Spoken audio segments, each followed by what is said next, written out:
कैसे खड़े होकर कह सकता है कि मैं पार्लियामेंट में होता तो 6-6 गोलियां मार देता।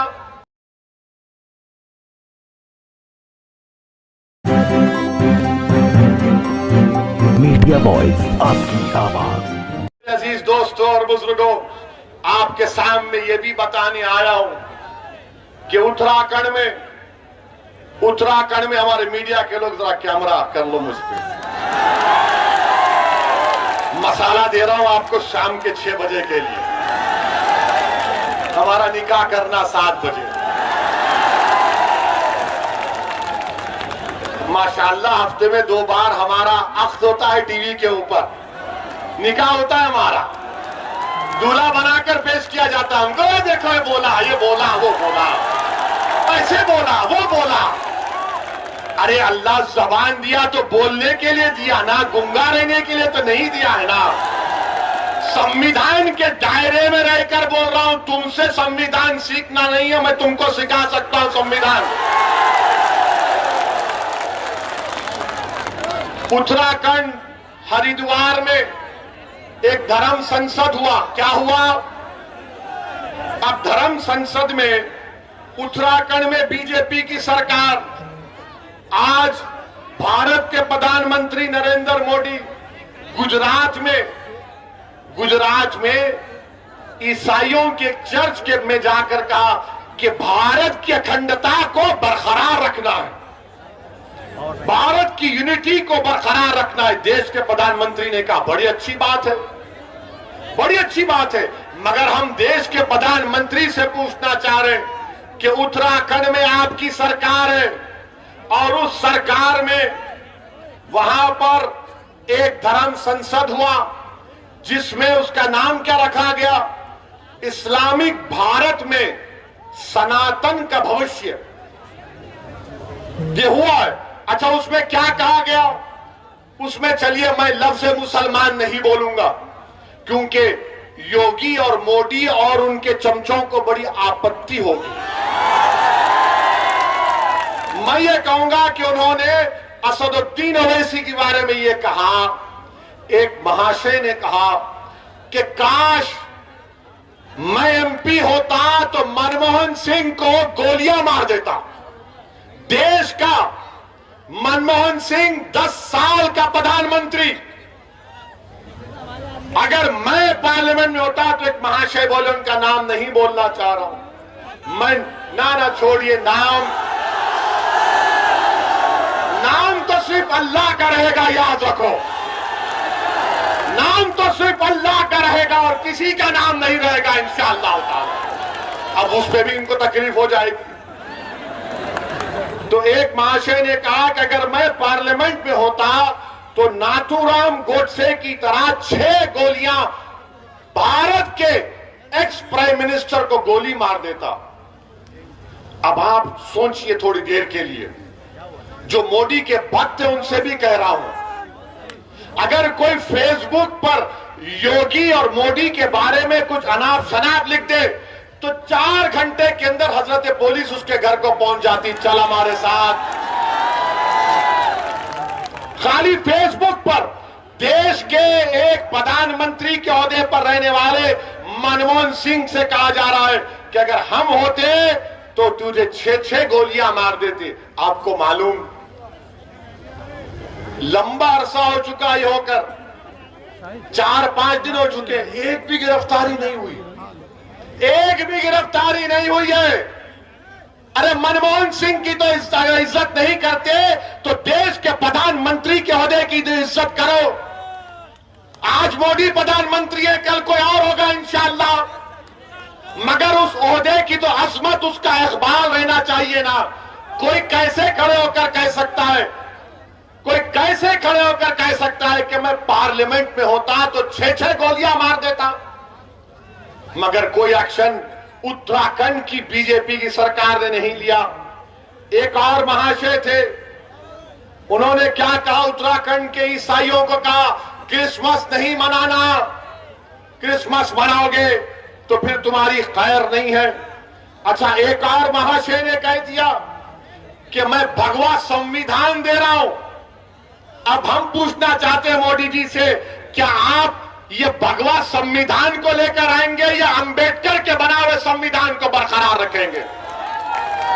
संविधान की धज्जियां उड़ाई जा रही हैं। बीजेपी, नरेंद्र मोदी सन्नाटे में है। और फिर एक और मैडम ने कहा, वन मैडम हैज सेड, क्या कहा मैडम ने? मुझे 100 सिपाही चाहिए जो 20 लाख ओवैसी की तरह लोगों को मार दे। भाषण में कहा, कमरे में नहीं, भाषण में कहा। और कहा कि भारत का संविधान गलत है और भारत के लोगों को नाथूराम गोडसे की पूजा करनी चाहिए। क्या करनी चाहिए? पूजा करनी चाहिए। वो गांधी का कातिल हरामी गोडसे की पूजा करेंगे।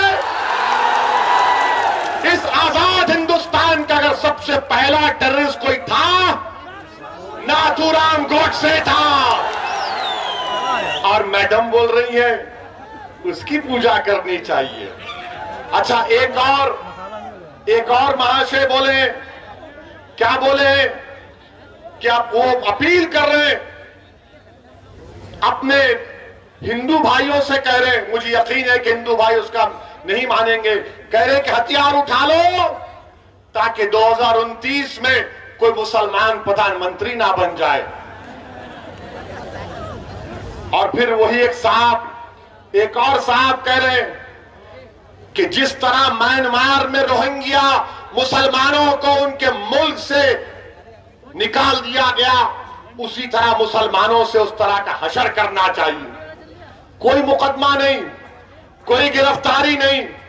और फिर एक और महाशय ये कह रहे कि शस्त्र रखो, तलवार रखो और जंग तलवार के जोर पर जीती जाएगी। और फिर एक और महाशय ने कहा कि मुसलमानों के गांवों को खाली कर दो।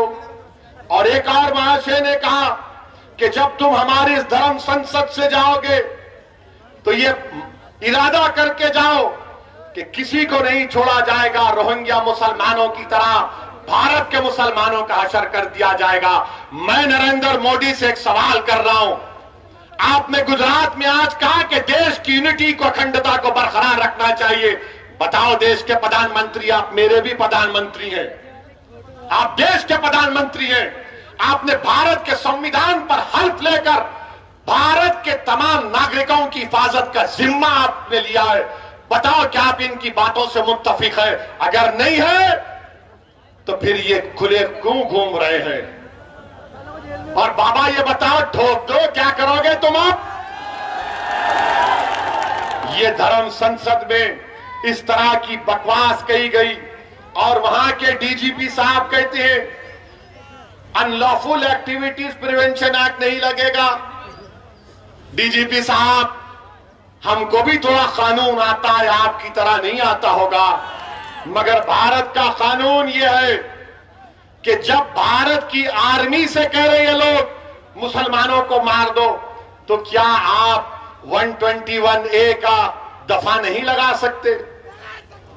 क्यों नहीं लगाया आपने, मेरा एक सवाल। और फिर आप 124A लग सकता है, धमकी 503 लग सकता है, आर्म्स एक्ट लग सकता है, और फिर आप सेक्शन 108 अबेटमेंट लग सकता है। और अगर यूएपीए नहीं लग सकता तो झूठ, यूएपीए में आप इन तमाम ऑर्गेनाइजेशन को बैन करो इनको, जो मनमोहन सिंह को मारने की धमकी दे रहे हैं, जो मुसलमानों को, भारत के मुसलमानों को, रोहिंग्या मुसलमानों का हाल करना चाहते। कुछ एक्शन बीजेपी नहीं लेगी।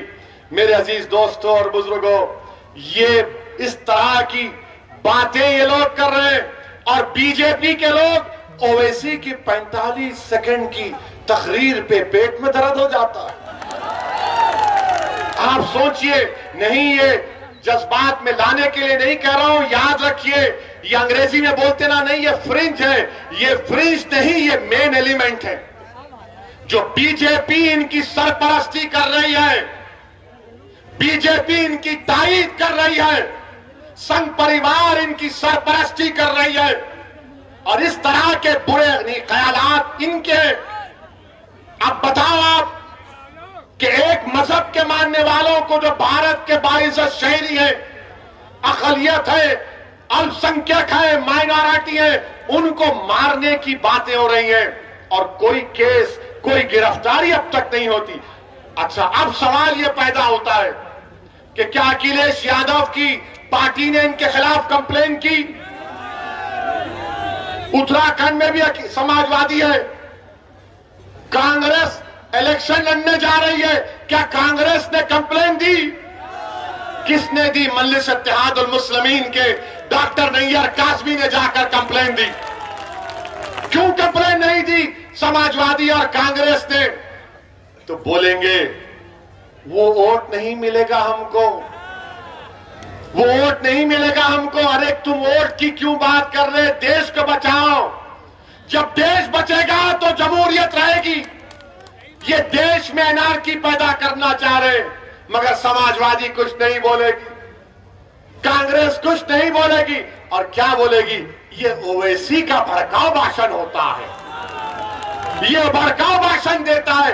मैं एक एक लफ्ज को सच्चाई के साथ बयान कर रहा हूं, एक एक लफ्ज को सच्चाई के साथ आपके सामने बयान किया हूं। और जब मैं ये कहता हूं कि याद रखो ये अंधेरी रात लंबी रहने वाली है, ये अंधेरी रात लंबी रहने वाली है, मैं आपसे अपील कर रहा हूं कि मुत्तहिद हो जाओ, अपनी इत्तेहाद की ताकत पर तुम शमा जलाओ, तुम रोशनी फैलाओ, ये अंधेरा छट जाएगा तुम्हारी इत्तेहाद की ताकत पर। मजलिस के मुखालिफिन मुझे फोन करके धमकी देते हैं कि ओवैसी तू उत्तर प्रदेश में तुझे खाक में मिला देंगे, ओवैसी तुझे उत्तर प्रदेश में जला देंगे।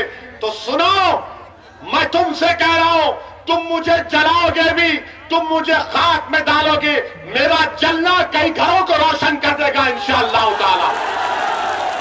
मैं रोशन करना चाहता हूं, मुझे जाना है इस दुनिया से एक दिन। मुझे डर इस बात का है मैं गुनाहगार हूं, सियाकार हूं और अल्लाह जानता है ओवैसी क्या है। मुझे डर सिर्फ इस बात का होता है कि अल्लाह के सामने जब हम सब खड़े होंगे, ओवैसी क्या जवाब देगा।